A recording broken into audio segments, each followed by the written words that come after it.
tarde, pessoal. Bem-vindos novamente ao Sesc Paraty. Esse é o nosso segundo café do dia.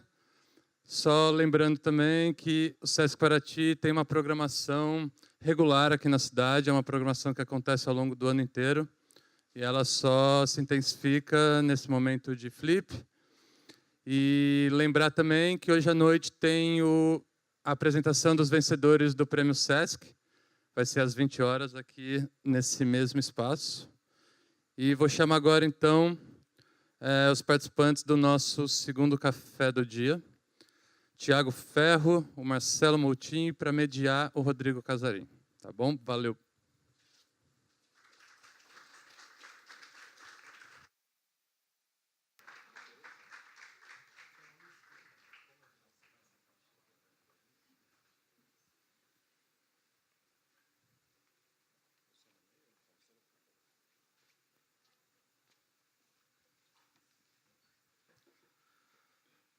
Boa tarde, pessoal. Tudo bom? Prazer, meu nome é Rodrigo Casarim, eu sou jornalista, eu edito o blog Página 5, que é o espaço de livros do UOL.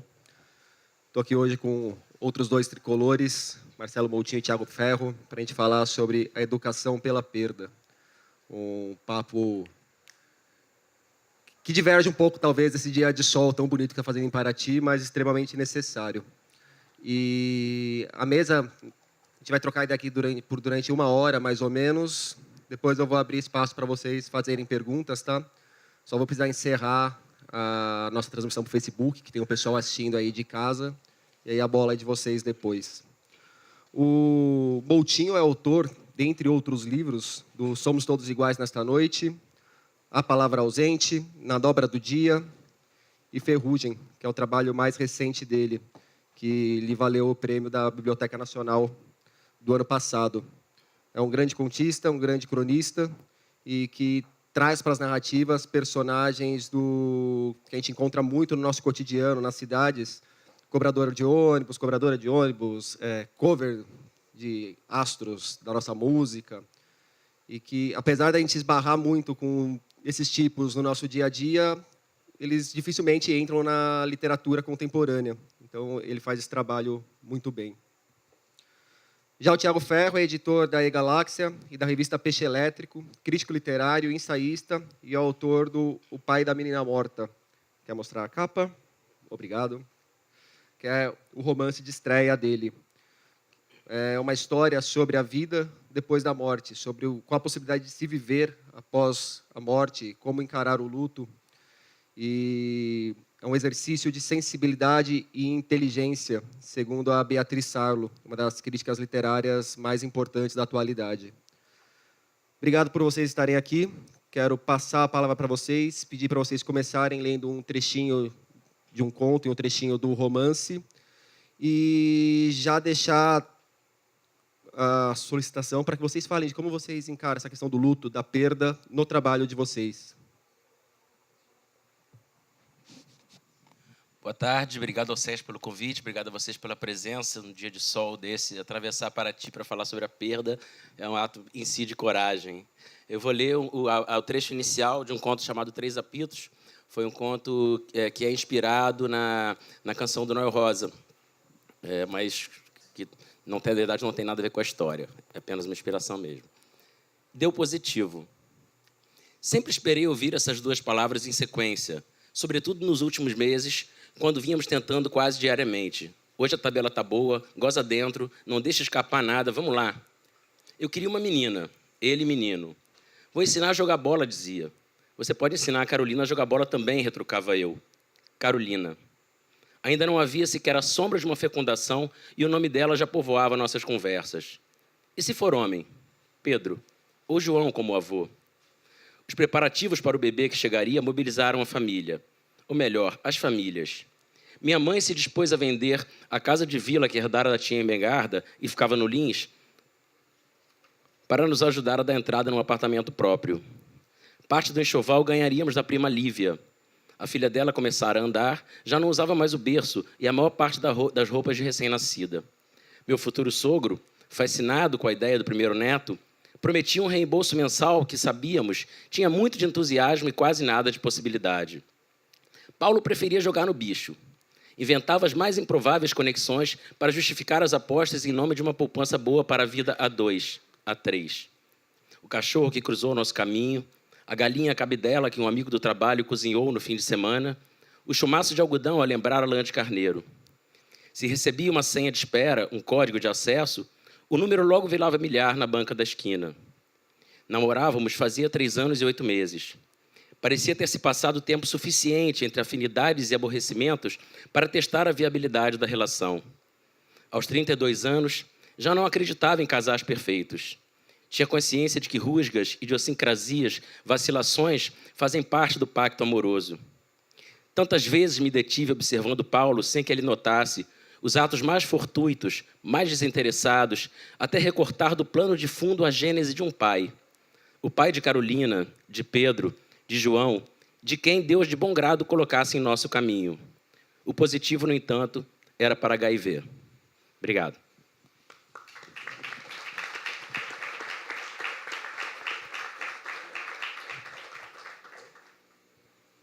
Bom, boa tarde. Obrigado ao SESC, os colegas de mesa, vocês, pela presença. Vou ler um trecho aqui do romance. Terceira pessoa do singular, masculino, cena 1, afasia, derrame. É possível ver o rosto dele refletido no pequeno espelho do banheiro. Ele está fazendo a barba. A lâmina faz uma curva errada e o pescoço começa a sangrar. Arde. Ele coloca a mão direita na água da torneira. Ele coloca a mão direita no deserto do Saara, na merda do cachorro. Ele olha para a mão esquerda e não entende. Ele se olha no espelho e vê um sonho. Ele tenta falar, mas as palavras... Ele quer pedir água. Ele quer chamar a mulher. Ele pensa em árvores que crescem se enrolando no tronco de outras árvores. Ele não consegue abrir a porta do banheiro. Está trancada? Não. Ele antes precisa conseguir falar a palavra maçaneta, mas ele só consegue pronunciar Yuri Gagarin. Ele agora está flutuando. Ele vê o próprio corpo na maca do hospital. Ele vê a própria boca se abrindo. Uma gosma cor de mangue sai daquele buraco cheio de dentes obturados. Ele está deitado. O médico pede pela 4ª vez para uma enfermeira borrifar essência de eucalipto na máscara dele, ou ele vai vomitar dentro do cérebro do homem da maca. É um quarto de hospital. Ele abre os olhos e vê 3 desconhecidas chorando ao pé da cama. Ele quer dizer chega. Ele quer que alguém arranque a imagem do presidente Nixon do seu cérebro. Ele quer que alguém cale a boca dos pelicanos que se batem dentro do quarto. Ele coloca as 2 mãos na cabeça, cinzas jogadas de uma moto cruzando a Golden Gate. Ele sente uma cicatriz mole e afasta as mãos com medo. Coloca novamente. Está sem cabelos. 3 velhas cobertas com xales negros rezando pela alma dele. Ele quer dizer alma, mas só consegue ver a terra vista do espaço. A música que sai das máquinas ao seu redor é dodecafônica. Ele quer pedir Mozart. Ele abre a boca e sente uma pasta se dissolvendo e virando líquido quente. Escorre gelado pelo peito. O que é? Ele não sabe. Ele abre a boca. Ele quer gritar morrer, mas ele não é capaz de chamar a morte. Ele quer pensar no seu corpo, mas só consegue ver os jovens mutilados da guerra do Iraque e o próprio pijama sujo de urina de gato. Ele é um veterano? Não, ele é um contador. Ele vê a filha dele na maca ao lado. As cortinas vermelhas estão fechadas. O chão é geometricamente preto e branco. Ele tomba a cabeça para o lado. Ela também.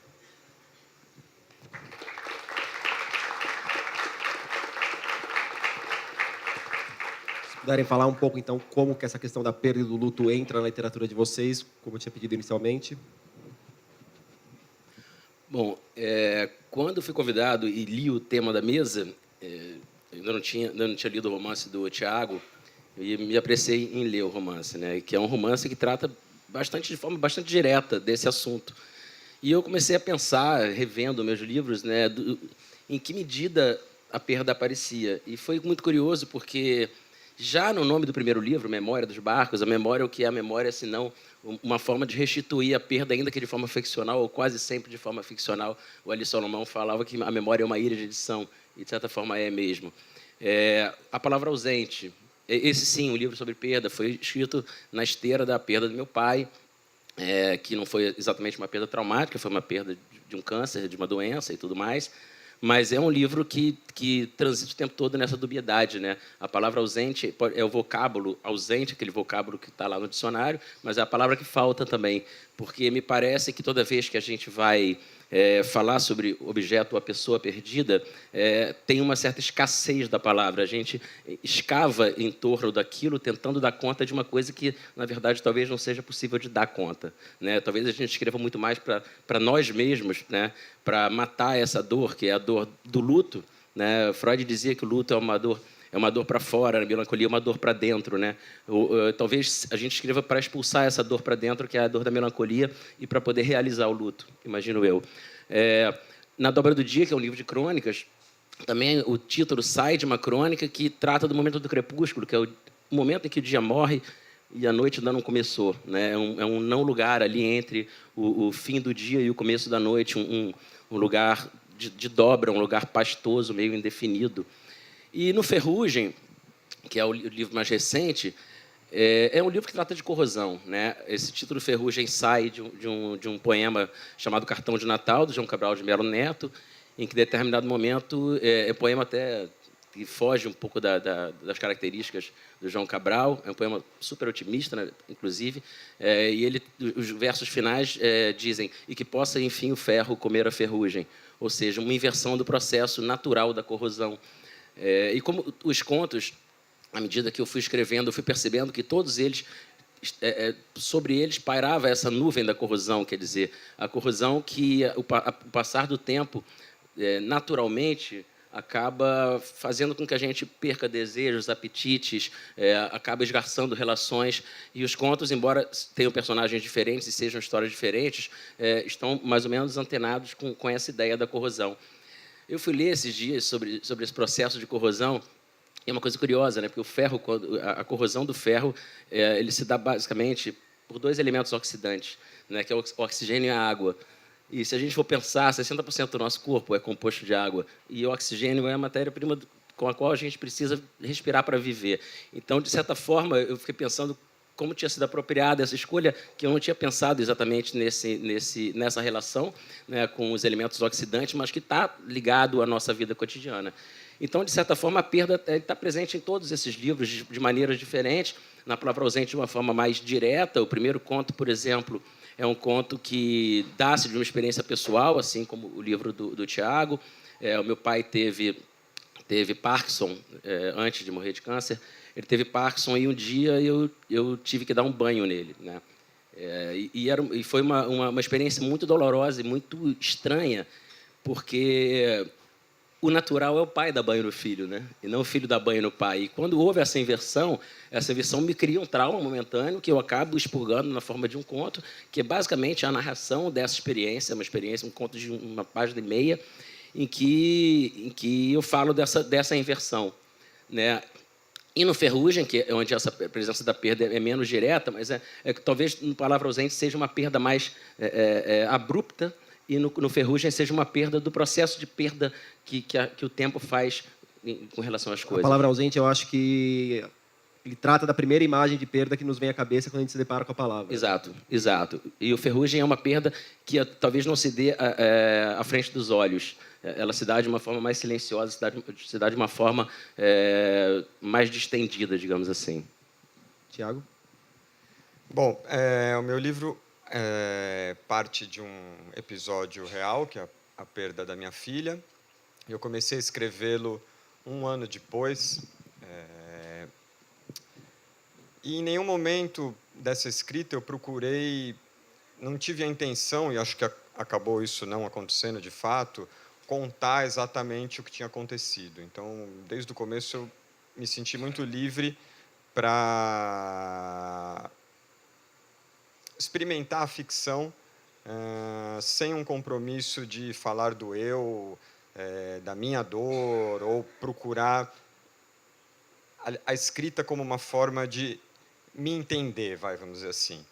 Escrever foi muito mais a busca por uma forma, e aí eu acho que a literatura é um caminho interessante para esse tipo de experiência, porque no final ela não te entrega nenhuma resposta, né? A ficção ela sonda áreas obscuras suas, da sociedade, ou o que quer que seja, mas sempre estabelecendo novas perguntas. Então, é uma busca de sentido, de trabalhar o luto, de lidar com vazios e com questões pessoais, subjetivas, com dores que são únicas, mas que lá na ponta não vai falar, então foi assim e resolve-se assado. Né? No final você tem, eu acredito, quando um livro funciona, e aí funcionou para mim, deve funcionar para alguém que lê ou não também, não importa, né? Cada um vai bater de um jeito, mas em vez de encontrar um caminho ou de encontrar uma resposta, é encontrar um alargamento da experiência, né? Então, eu acho que seja a ausência ou as questões mais duras, né, que a gente tem que enfrentar, quando elas vão para o tecido literário, elas escapam a uma receita, a uma possibilidade terapêutica, ou até para você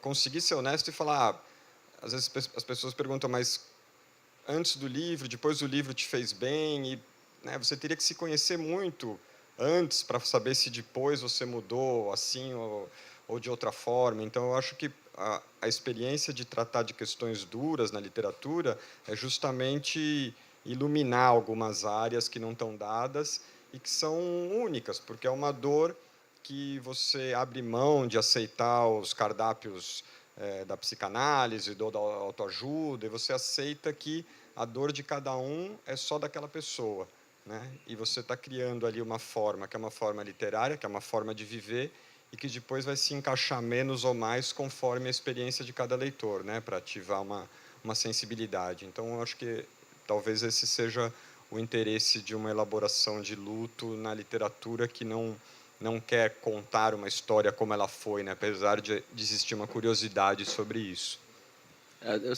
Só pegando esse teu gancho, eu lembro aqui do William Barnes, no Altos Voos e Quedas Livres, que é um livro que ele escreve depois da morte da mulher dele, e a agente literária, né? Ela foi uma morte que durou praticamente 30 dias, né? Descobriu uma doença e morreu. E ele fala que cada dor tem sua particularidade, assim, o conhecimento de uma dor não informa nada sobre todas as outras. E eu tendo a concordar, quer dizer, cada dor é absolutamente exclusiva, cada perda é absolutamente exclusiva e ela não ensina nada sobre as outras perdas. Por mais que você já tenha passado pela experiência, cada perda é uma experiência singular e peculiar. Né? E a partir do momento da perda, como que funcionou, no caso de vocês, a trajetória dessa perda enquanto uma tragédia pessoal até ela começar a virar uma oportunidade literária? Eu acho que tem que ter um distanciamento aí da pessoa e da pessoa autor para começar a dar forma e transformar em arte esse processo do luto, não? Sim, acho que tem, inclusive porque o processo do luto nem sempre, quase nunca é um processo rápido, né? Então tem um processo de digestão da perda, né? Quer dizer, vamos dizer assim. Eu acho que não é rápido e nem sempre é um processo que necessariamente tem fim, talvez. Não, pode, exato. Ainda mais assim, no meu caso foram experiências de perdas sequenciais, né? Sequenciais, assim, no caso do meu pai, eu tinha perdido uma irmã e agora uma experiência muito abrupta e muito traumática, que foi no Natal de 2016, que eu estava voltando no dia 23 de dezembro para o Rio, de Maragogi, com a minha filha de 1 ano e meio, porque ela ia passar o primeiro Natal com a avó, né? E chegando no aeroporto, eu recebo uma ligação da minha irmã, que a minha mãe estava desaparecida, as pessoas estavam preocupadas. Enfim, em 15 minutos eu estava embarcando no avião e eu descobri que ela tinha sido atropelada e tinha morrido na hora, assim, ali na Praça Sans Penha, né? Isso faltava 40 dias para lançar o Ferrugem. Eu ainda pensei em cancelar o lançamento, depois resolvi que não cancelaria, porque quando você experimenta uma perda dessas, uma perda muito traumática, há uma insuportável normalidade no mundo que está alheio a isso. Ou seja, a padaria do lado da sua casa abre da mesma forma, o seu trabalho funciona da mesma forma. Claro que seus amigos, as pessoas próximas, seus familiares vão te acolher nessa hora, vai ter uma rede de solidariedade, né, demasiadamente humana, mas o mundo continua da mesma forma, as coisas continuam andando, né? Isso que eu chamo de insuportável normalidade, porque para você naquele momento é um absurdo que as coisas estejam normais, né? Porque elas não estão normais, mas estão. É um paradoxo. Mas, ao mesmo tempo, o luto também tem um paradoxo, né? Que é assim, o fato da pessoa não existir, ter morrido, não quer dizer que ela não exista. Porque, enquanto houver o espaço da memória, o espaço do não apagamento nas conversas, nas lembranças, nas fotografias e tudo mais, isso é uma forma de vida também, acredito eu. E eu acho que a literatura, muitas vezes, tem esse poder de dar essa sacaneada na morte, quer dizer, isso acontece sobretudo na crônica, né? O Baudelaire tem um texto sobre Paris, da época dele, ele fala assim: uma cidade envelhece mais rápido que um coração mortal. Porque os nossos locais de pertencimento, assim, a praça que você frequenta, um clube que você ia, tudo mais, uma loja que você adorava, um bar onde você tomava sua cerveja, o natural é que esses lugares virem outras coisas. Vai virar um McDonald's, vai virar uma drogaria, vai virar uma academia de ginástica e tudo mais. E o seu coração ele está preso ainda naqueles afetos, né? E, de certa forma, quando você registra numa crônica a existência de um lugar desse, você dá a ele uma eternidade insuspeita, inesperada, né? E talvez o fato de trabalhar a perda literariamente também seja uma forma de dar, inclusive ao sentimento da perda, à dor da perda, uma certa eternidade. Porque a tendência, é claro que eu sempre vou sentir falta do meu pai, da minha mãe, da minha irmã, e claramente o Tiago vai sentir falta da filha, naturalmente, mas é um processo que muda, né? Muda a relação com a pessoa perdida, né? E, de certa forma, aquela experiência, que é uma experiência única, peculiar, e só pode se dar naquele momento, quando ela é transfigurada em literatura, ela também cria uma eternidade de experiência que talvez, se você esperasse demais, você não conseguisse dar conta, ou escrever daquela maneira, ou escreveria de outra. Eu tenho um pouco sempre de receio de falar de intenção, né, qual foi a intenção a escrever o livro, porque Menos a intenção em qual momento que... não, eu vou chegar lá. Tá, vai virar... Desculpa. Porque acaba sendo uma chave que a intenção do autor, como se aquilo fosse a interpretação definitiva do livro, né? Ele quis dizer isso, ele quis dizer aquilo, então o livro trata dessas coisas. Então, eu costumo um pouco não falar disso, mas agora indo à sua pergunta, falei que eu ia chegar. 3 ou 4 meses depois da perda da Manu, eu escrevi um ensaio que acabou sendo publicado na Piauí, que foi sobre os dias ali logo depois da perda. E quando eu comecei a escrever o livro, a experiência foi um pouco radical, e eu não tive esse planejamento para ter esse distanciamento possível, para saber exatamente a intenção do que eu queria contar.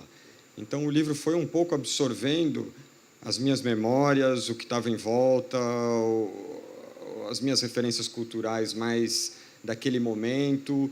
Então, até o método de escrita foi caótico, eu não reservava um espaço ou um momento certo para escrever. Eu escrevi muitos trechos no celular, na rua, onde eu estava, porque foi uma experiência mesmo do livro ir engolindo tudo o que acontecia. Não como xerox e o uso da experiência direta para virar personagens e narrativa, mas as experiências como se não houvesse essa distância quando a palavra é escrita, né? Como se a representação quase ocupasse uma lâmina muito fina.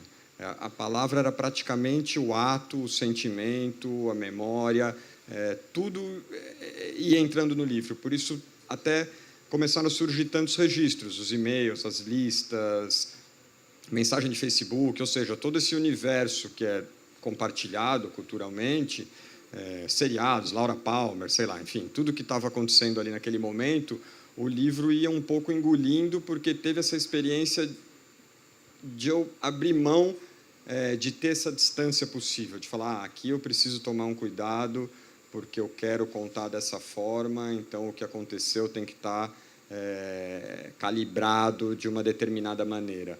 foi, claro, que depois você relê e ajusta, não é que também escreve e está pronto, mas eu acho que teve essa experiência muito intensa e quase uma euforia durante a escrita do livro, justamente porque aconteceu isso, de ser ali um buraco negro quase daqueles 2 meses que eu escrevi o livro.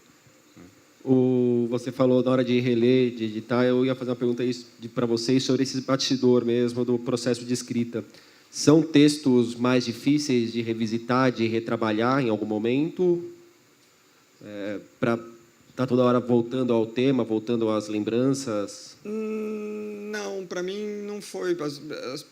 A tendência é as pessoas acharem que é muito duro ter escrito, mas o momento de escrita ele cumpre ali um papel de tapar alguma coisa que está faltando. Depois que termina de escrever, passa e volta, pedindo outras formas, né? O prazer mesmo é escrever, aí os outros prazeres são um pouco menores, mas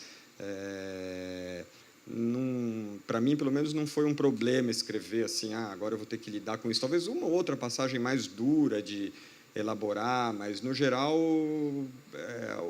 a experiência de escrever foi boa. Eu concordo com o Tiago. Claro que, no meu caso, em um conto ou outro, que tem uma relação mais quase de autoficção, né? Quer dizer, uma reconfiguração de uma experiência concreta da minha vida, é mais doloroso na hora de escrever. A revisita é bastante tranquila. Quando é uma história, para a gente ficar um exemplo aqui, As Praias Desertas, que é a história de uma mulher que marca um encontro com um namorado da juventude para se encontrar 30 anos depois numa praia deserta. E ela aparece e eu conto ela narrando, esperando para ver se ele chega ou não, né? E, obviamente, eu não vou dar spoiler. E ela fica esperando, e a história é completamente ficcional, né? É completamente ficcional.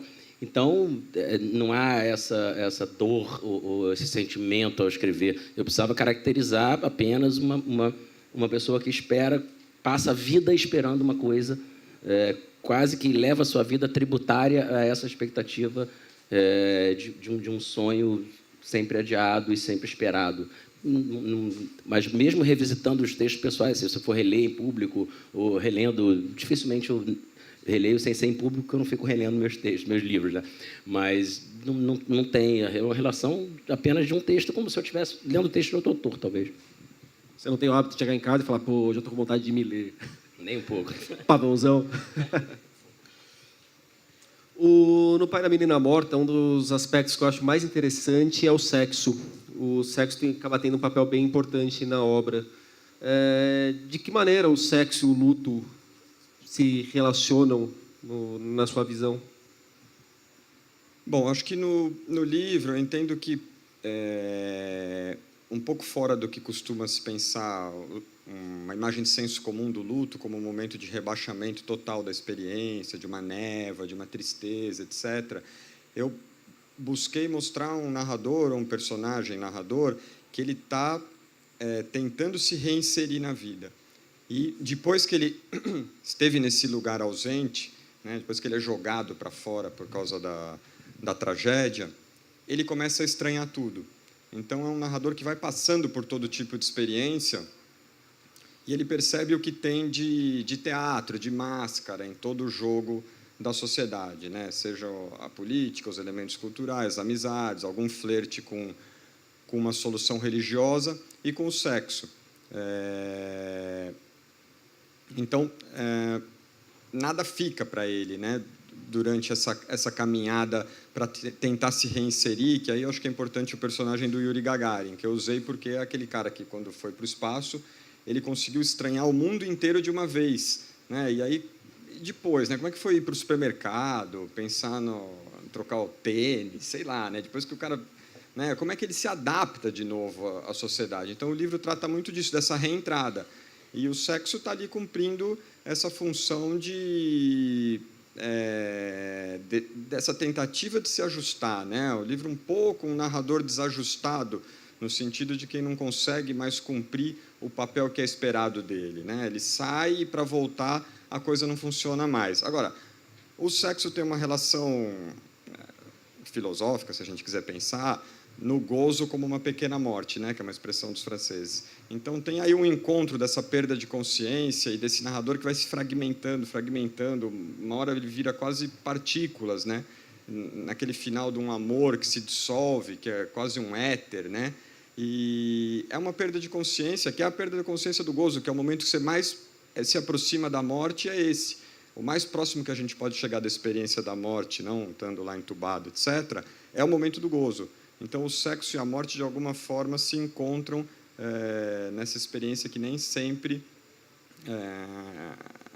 é valorizada numa sociedade que tem o sexo sempre como um momento de prazer, de recompensa por um corpo de uma determinada forma, de uma posição social. E aqui ele entra de uma outra forma, como uma experiência limite também. Já você, um dos contos seus que eu gosto muito é o Xodó, que também tem o aspecto do sexo, e aí do sexo levando à perda da inocência, que é uma outra possibilidade de perda, né? Queria que você falasse um pouco sobre esse conto e como veio essa ideia de construir. É um conto que um menino se satisfaz na boneca da irmã, e a irmã inicialmente não entende muito bem o que está acontecendo. No final, ela acaba não entendendo plenamente ainda, mas ali você percebe que há a ruptura, que é o momento que talvez o início de fato da vida adulta dela.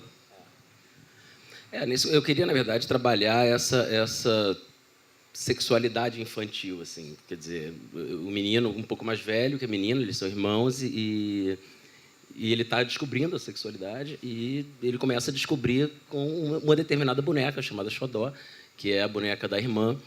E a irmã não tem ainda a noção do que é sexo, ainda não tem o desejo, ainda não tem o desejo de uma forma como está ficando madura no menino. E ela simplesmente não entende o que o menino está fazendo com a boneca, o que acontece, que processo é aquele, que espécie de líquido é aquele que ele deixa na boneca depois que ele brinca com ela e tudo mais. E aí a dificuldade era pensar quem vai narrar isso, né? Eu vou narrar em terceira pessoa, vai ser uma narradora, a menina narrando, vai ser ela narrando como menina, porque aí eu teria para dar verossimilhança que rebaixar um pouco o registro, né? Fazer um registro com palavras menos elaboradas. E eu optei por um caminho intermediário, depois de muito pensar, que foi justamente trabalhar com a consciência dela de menina, mas com um registro elaborado da mulher que lembra daquela experiência, né? Então ela fala papai, fala mamãe, por exemplo, né? Mas usa frases já de uma elaboração adulta. E é para tratar desse momento, desse rito de passagem mesmo, né? De ela ver o irmão e começar a entender alguma coisa que é parte da vida, que vai fazer parte da vida dela. E, curiosamente, depois que eu escrevi o conto, muitas pessoas vinham falar assim, esse conto é uma denúncia do abuso sexual e tal. E, na verdade, não passou minimamente pela minha cabeça isso, mas aí o leitor é soberano, né? Depois que você escreve o livro, é o leitor que determina a leitura que ele faz. O livro só se completa quando o leitor lê. Eu não acredito em livros fechados, o livro só faz sentido quando tem esse encontro com o leitor, e eu concordo com o Tiago, assim, o livro que quer convencer alguém de alguma coisa, já de ficção, quer convencer alguém de alguma coisa, já está errado, né? Porque acho que a literatura de ficção é o lugar da desestrutura, é o lugar de ampliar a sua percepção, de ampliar as suas experiências, e não de o autor definir aquilo que você deveria pensar ou deixar de pensar. Então, eu gostei até dessa nova interpretação que o conto ganhou, embora não tenha sido, vamos dizer assim, o motor originário, né? Você, como autor, também não tem autoridade de falar, não é isso. Pode ser isso também, né? Pode ser isso, né? Claro, é isso. O Tiago falou da estrutura do livro dele, era um dos assuntos que eu queria tocar. E que é uma experiência bem radical a leitura do Pai da Menina Morta, justamente porque você está lendo, aí entra a mensagem do WhatsApp, aí entra a foto do Maradona, e aí entra a lembrança do gol de 86. Como que tem sido a recepção por parte do público? Você tem retorno disso? As pessoas comentam contigo? Então, acho que o que acontece é quem não conhece o livro e pelo título, que fica sabendo que partiu de uma experiência pessoal, se surpreende quando lê, né? Porque esperava uma coisa assim, vai contar a história, aquela história de dor, né, num ritmo lento, e eu acho, como você falou, a estrutura é completamente diferente disso, né? Eu procuro falar, aliás, eu nem chego a caracterizar a minha filha no livro. Ela é uma ausência, né, uma espécie de bomba-relógio presente no livro todo, que faz a gente ler todo esse aparato, às vezes até uma bugiganga pop rebaixada que aparece ali, mas faz com que a gente leia pensando na morte de uma criança ou na tentativa de dar sentido à vida. Então, o Maradona está lá.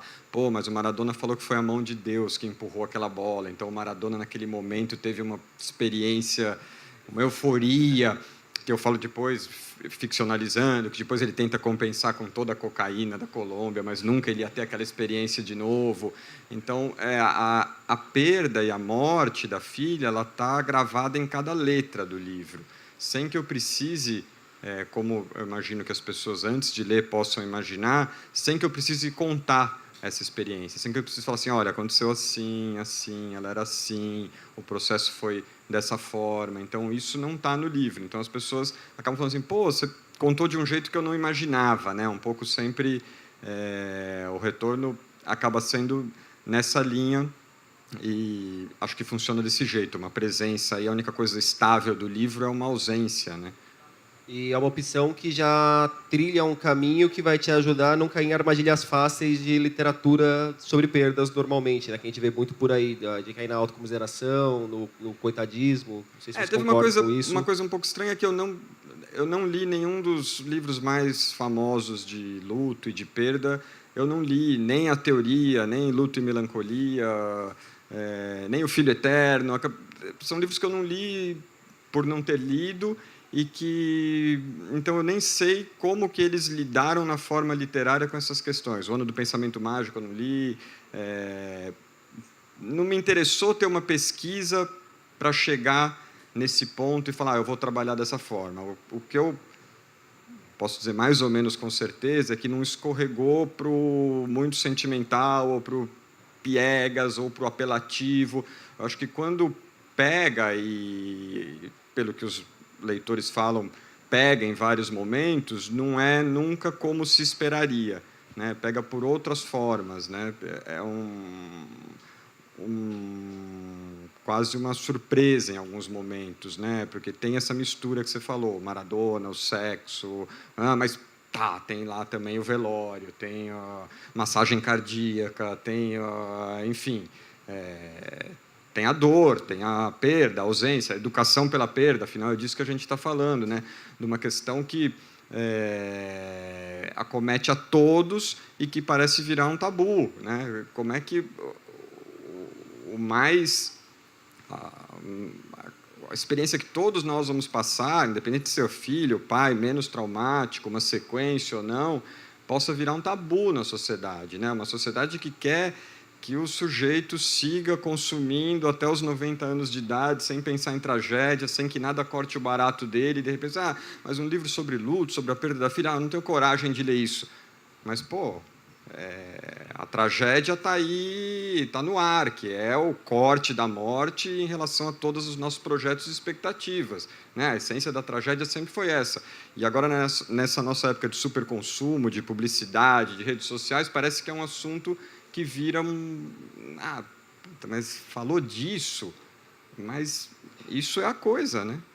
E tem uma coisa do seu narrador, em determinado momento, fala que é uma experiência que eu tive também por conta de ter sido na família quando, enfim, minha mãe morreu, eu ter que tratar de questões do enterro, por exemplo, né? O seu narrador fala de uma hora que vai lá e aí o cara apresenta não sei quantos modelos de caixão, tem assim, tem assado, tem mais caro, mais barato e tal. Então, você vê que é um assunto tabu, mas que imediatamente após a experiência traumática da perda, a vida banal do dia a dia invade a sua vida, porque você precisa depositar um dinheiro, dar um cheque, escolher um caixão, um modelo, tem que pagar o cemitério, tem que ver se vai comprar coroa de flores X ou Y, ou seja, aquilo que é da ordem do banal, do cotidiano, vai te invadir inevitavelmente. Sim, né? Até esse trecho eu até procurei colocar um pouco de humor, né? Tem uma coisa um pouco de publicidade ali, porque é isso. Não, o processo com o corpo, não, é só cheque, mas o caixão e a coroa de flores pode ser em 3 vezes no cartão. E tudo bem, o cara também está lá fazendo o trabalho dele. Não, Ele fez todo dia, né? Você quer o quê? Que o cara... É assim, né?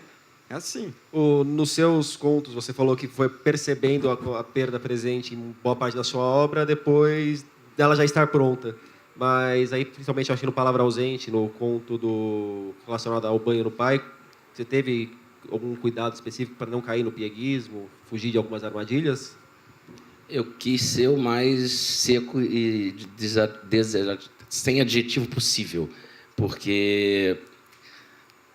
E cada vez, assim, é um processo que tem acontecido, na verdade, livro após livro, talvez o ápice disso seja o Ferrugem, que é tentar que a história fale por si, assim, desbastar um pouco a questão formal para que a experiência estética do leitor seja uma experiência estética muito mais voltada pela história em si do que por artimanhas estilísticas que eu use, né? Então, em vez de adjetivar para falar de uma determinada situação, descrever simplesmente ela e deixar que esses adjetivos surjam na cabeça do leitor a partir da cena, né? Então, na cena do banho, o limiar entre o sentimental e o que eu queria chegar, que era essa emoção meio traumática de uma inversão de papéis, né, que, na verdade, não é nem tão antinatural assim, porque, em muitos casos, os pais cuidam dos filhos depois de certa idade, ou uma experiência de doença e tudo mais. Eu quis apenas narrar de uma forma substantiva o que aconteceu, aquela cena, né? E o impacto emocional dela é naturalmente forte, entendeu? Talvez se eu tivesse procurado adjetivar demais aquela cena, ela perderia o que ela tem de crua, na sua aspereza natural. E a outra ideia ele era trabalhar com a experiência da umidade, né? Porque tinha a umidade natural do banho, né, da água quente, então o banheiro suava o tempo todo, o banheiro suava, e essa experiência é uma experiência muito clara para mim. Assim como eu acho que nesses casos, nessas experiências traumáticas, por exemplo, no caso do aeroporto, quando eu recebo a notícia da minha mãe, eu sou capaz de reconstituir, segundo a segundo, aqueles 15 minutos, né, que eu entrei na Copenhagen, que eu tomei um café, eu sei qual biscoito que eu comi, né? Se eu quisesse escrever essa cena em 5 laudas, eu escreveria ela descrevendo cada segundo daquela experiência, porque isso parece que encrava na sua cabeça, embora retrospectivamente, claro, né? Porque eu tomei o café 15 minutos antes de saber, mas ficou na minha memória toda aquela relação que naturalmente seria apagada, seria jogada para uma lixeira virtual da nossa memória, e ficou ali. Então, no caso do Água, né, que é o conto do banho do meu pai, hoje do pai do narrador, eu quis só descrever, tirar qualquer possibilidade de manipulação da emoção do leitor, porque eu acreditava que a história se sustentava assim.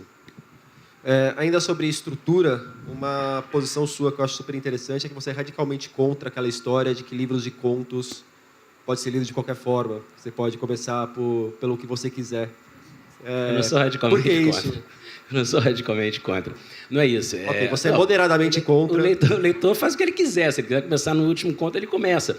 Mas, assim, alguns contistas, e eu me enquadro nesse grupo de contistas, porque há contistas que simplesmente reúnem os contos que escreveu nos últimos 5 anos e faz um livro.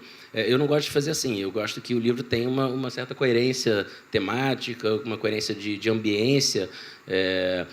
Então, aquelas histórias, alguma coisa tem que ligar elas, amalgamar de certa forma. E quando você vai fazer a montagem do livro com aquelas histórias, você faz quase como um montador de cinema, entendeu? Esse conto eu vou botar aqui abrindo, tem uma lógica nessa montagem que aí o que você está falando é uma provocação dele, porque eu falo, às vezes chega um leitor e fala assim, eu abri, eu comecei ali no 4º conto, eu falo, putz, Passei dias fazendo essa montagem para criar um efeito assim, um conto mais vamos dizer assim, do ponto de vista do Cortázar, um conto mais nocaute, um conto vencendo por pontos, fazer um movimento dentro do livro que o livro tenha um andamento quase de romance, né? E aí o leitor fala, não, eu gostei mais daquele nome lá do conto número 5, comecei por ele. Eu falei, bom, ferrou. Mas o leitor é soberano. É óbvio que isso desconstrói a minha montagem, mas aí paciência. No processo de perda, na hora que vocês escrevem sobre a filha, sobre o pai, ou qualquer outra pessoa próxima, vocês passam por esse luto, claro, mas pessoas ao redor de vocês, da família, também passam. E como que é lidar com a família enquanto você está escrevendo e como a família reage à literatura feita sobre o luto que não é exclusivo de vocês? Essa é uma pergunta boa. Bom, eu acho que o escritor, ele naturalmente rouba as coisas que estão ao redor dele, mastiga, rumina e faz virar literatura. Isso não tem jeito. Mas, bom, no meu caso, eu não tive muitos problemas porque eu não, como eu já falei, eu não procurei contar a história como ela se deu, então não teve o perigo de entrar um familiar na cena, uma mulher que realmente existisse ou que pudesse gerar um constrangimento. Mas eu acho que existe uma questão delicada aí da chamada autoficção, que é justamente invadir as vidas das pessoas e causar algum dano sem que elas estejam sabendo disso, né? O Karl Ove até fala, que eu acho que é mentira, mas ele fala que se arrependeu de ter escrito porque a família ficou super brava e que ele pensou agora que quando os filhos vão ler, vão saber de toda a intimidade, coisa e tal. Enfim, eu acho que a autoficção tem essa característica de lidar com essa fronteira entre realidade e ficção, de provocar esse atrito, de exacerbar essa vontade de falar de si próprio, que é quase um vício, né, do nosso momento, mas implica realmente em machucar as pessoas que estão ao redor e que não precisa. Então, no meu caso, bom, ninguém falou, pelo menos, então acho que deu tudo certo. Mas nenhuma tia que leu o livro depois chegou e falou, nossa, mas você pensou isso mesmo, Tiago? Não, na verdade, elas nunca comentaram, então... que é melhor. No caso dos meus contos, tem um substrato ficcional que nunca deu problema. Na crônica é um pouco mais complicado, porque na Dobra do Dia tem crônicas muito de lembranças da infância, da vida no subúrbio do Rio de Janeiro e tudo mais. E tem até um caso curioso, porque eu escrevi uma crônica sobre Madureira, o lugar onde eu nasci, lembrando das coisas que meu pai me falava sobre Madureira e como eu desconstruí algumas coisas depois disso. Em determinado momento, eu conto uma situação que a minha mãe me contou, na verdade, logo que ela casou com meu pai.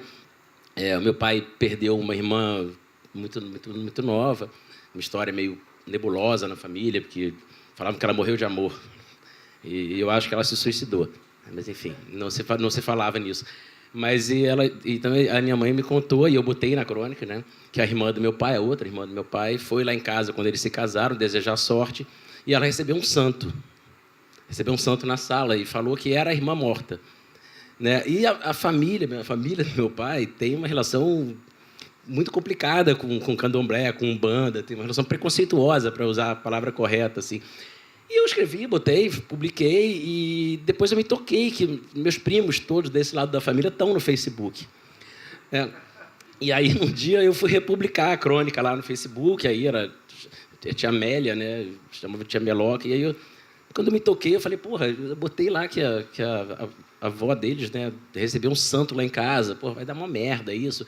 E simplesmente eu fui lá e apaguei do Facebook, porque eles não vão comprar meu livro mesmo, então não tem problema. Então eu só tirei do Facebook. Os seus livros, como eu disse no começo, são povoados por personagens dos mais diversos. E você tem contos narrados por mulheres, contos narrados por crianças. E hoje, dentro da literatura, tem uma corrente que diz que o autor não teria autonomia para, como homem, escrever sobre uma mulher, por exemplo. E a pergunta é para vocês dois, eu acho que nesse caso o Tiago entrando mais como editor, crítico. Esse movimento corre o risco de trazer uma perda da liberdade autoral para o autor? Bom, no meu caso, não vai trazer, porque eu acho que uma coisa é o chamado lugar de fala para você ter lutas identitárias que são corretas e necessárias. Outra coisa é uma confusão entre narrador, personagem, autor, eu lírico e poeta. Essa confusão que muitas vezes se instala, que é, na verdade, um desconhecimento da própria arte, da natureza da própria arte. Porque se a gente for pensar que para você criar um personagem narrador, astronauta ou extraterrestre, você tem que ter tido a experiência de ser extraterrestre, você acabou a ficção científica. Acabou a ficção científica. Então, assim... Obrigado. Ficção é ficção, né? Eu tenho vários contos narrados por mulheres, né? E nunca tive problema com uma leitora, muito pelo contrário, em muitos casos... não sabendo que o conto era meu, muitas vezes acham que foi uma mulher que escreveu. Isso já aconteceu comigo, eu fui jurado do Prêmio Sesc, que é um prêmio que trabalha com pseudônimo, então você não sabe quem você está lendo, se é homem, se é mulher, se é novo, se é velho, se é homossexual, heterossexual, bissexual, transexual, você não sabe, simplesmente. E por um acaso, no ano que eu fui jurado, fui da subcomissão do Rio, e a pessoa um dos livros que a gente indicou na subcomissão, acabou ganhando, a Lúcia Bittencourt. Eu achava que a Lúcia Bittencourt era um menino jovem, de 20 e poucos anos, e era uma senhora que tinha acabado de ficar viúva. E quando eu encontrei ela, eu falei, nossa, mas você escreveu? Porque uma certa percepção viciada, era uma putaria danada no livro, né? E eu falei, não, pô, chegou aquela senhorinha, assim, viúva, eu falei, nossa... Chegou o barril da Ilse ali para você. Chegou o barril da Ilse, exatamente. Bom, eu concordo com o que o Marcelo falou. Eu acho que essa é uma questão bastante delicada porque ela é importante. Acredito que ela é séria, precisa ser levada a sério na maioria das questões, que foi o momento, principalmente na década de 70, nos Estados Unidos, quando as lutas por direitos civis e os estudos culturais descobriram que a literatura não era um lugar de inocência e de fabulação, mas era também um veículo capaz de reafirmar ideologias racistas, segregacionistas, discursos de poder. Isso depois foi num nível mais elementar da própria linguagem, né? Por que o masculino determina quando o grupo tem homem e mulher, ou por que o homem representa os seres humanos, enfim. Todas essas questões começaram a ser questionadas porque eram vistas como naturais. Não, a língua é assim, a literatura é um campo totalmente ausente dessas lutas. Aí surge a sociologia da cultura, o Bourdieu, aquela coisa toda, que vai começar a entrar a fundo na literatura para ver o que está sendo transmitido ali politicamente. Só que eu acho que em alguns momentos passa do ponto e começa a haver uma leitura, um entendimento equivocado da arte, no sentido de que na arte vale tudo. Porque a questão ética dentro de um livro não é julgar os personagens como a gente julgaria as pessoas na vida real. Né? Não é assim, o meu vizinho bateu na mulher e eu vou denunciá-lo, ou no limite eu vou mudar de casa porque eu não aguento ouvir aquela tortura todos os dias, etc. O vizinho bateu na mulher dentro do livro é uma outra experiência, uma experiência de ativar a sua sensibilidade. A questão ética e moral na literatura, ela vem daí, ela não vem da gente olhar os personagens como se fossem pessoas que a gente conhece. A literatura e todas as outras artes são forma, não são conteúdo. Então, é no alargamento dessa experiência de leituras que elas podem te deixar mais sensível para as questões urgentes da sociedade, mas não como um juiz que vai olhar dentro do livro e falar esse personagem é machista, então eu não leio esse livro. Na arte vale tudo, na sociedade não vale tudo. E a gente tem a arte para justamente ser pessoas mais éticas fora dela. Né? Então, eu acho que é preciso ter esse tipo de separação para não criar essas confusões de, não, ele não pode narrar como uma mulher porque ele é homem, que é diferente de falar, ele não pode estar à frente do movimento feminista na Paulista porque ele é homem. Isso aí tudo bem. Agora, ele não poder narrar porque ele é homem, e o Chico Buarque, que falou tanto das mulheres, não pode também? Né? Então, é isso. Esse assunto rendeu. E tem uma coisa que você falou aí, com relação a isso também. O que eu acho mais grave do que isso, que se muitas vezes que se quer impor a pauta, né, para o escritor, que você tem que escrever sobre isso, aquilo, a gente... A arte o tempo todo está em diálogo com a nossa experiência de vida, né? Você escrever um livro num mundo edulcorado, de um mundo idílico, você não está falando da vida. Você parou de falar da vida, porque a vida não é idílica e não é edulcorada. A vida ela é um lugar que comporta traumas, violências, comporta machismo, comporta tudo isso. A gente luta contra essas coisas na vida. Mas, muitas vezes, o fato de você criar um personagem machista é uma forma de denunciar isso. Sim, não, então, o equívoco é justamente isso, é achar que, para acabar com o machismo, você tem que acabar com os personagens machistas também, como se a literatura estivesse divulgando o machismo e não falando da vida. Né? Aí fala, o Philip Roth, não, eu não leio, porque o cara branco, velho, não sei o quê, mas ele estava falando da ruína desse modelo.